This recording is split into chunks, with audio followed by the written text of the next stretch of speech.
So, hello. Andito ako sa baba ng bahay kasi ang dilim.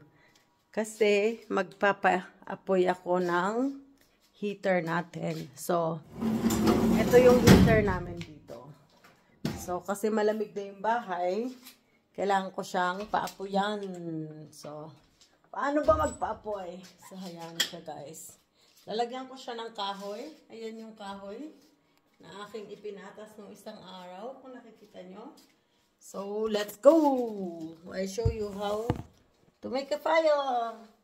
I have my lighter. So, lalagyan ko lang siya ng kahoy.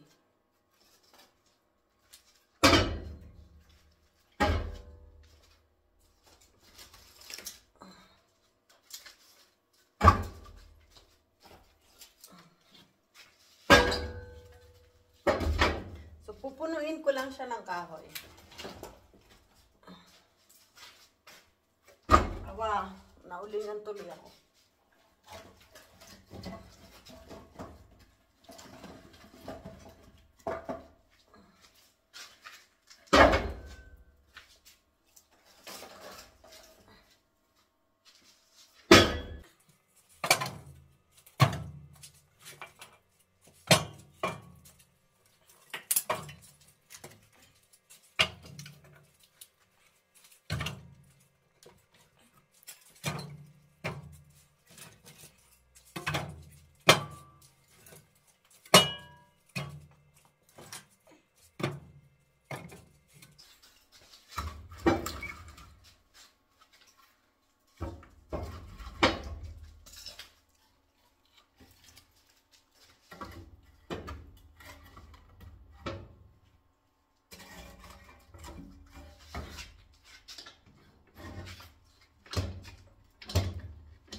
I should not make it too much.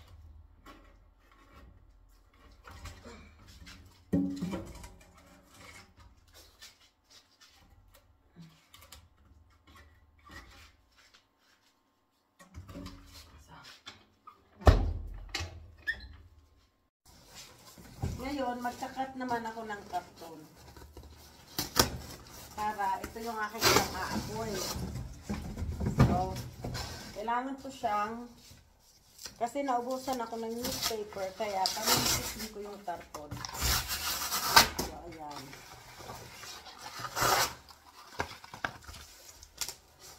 Para nagatong ko to. Ito yung sisindihan ko doon. Hindi namin siya ginagamitan ng gas or whatsoever. Ito yung ginagamit. Awa!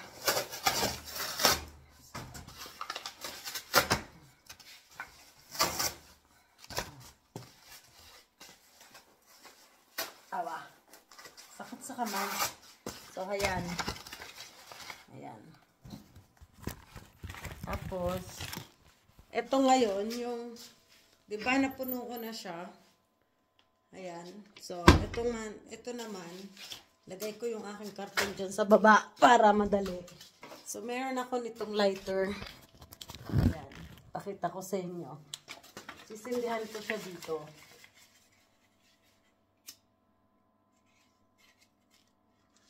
Tapos lalagay ko siya dyan sa loob.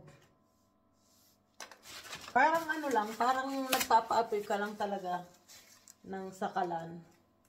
Kaso hindi ako marunong magpaapoy masyado. So, ayan, para makita nyo. Pakita ko lang, wait. So, ayan. Lagyan ko lang siya ganyan.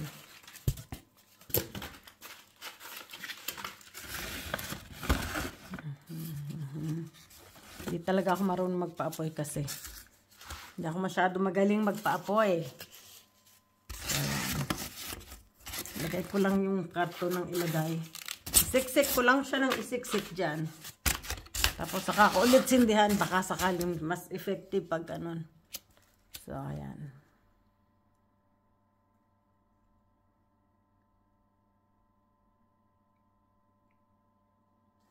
Tapos, meron siyang switch dito. Ayan.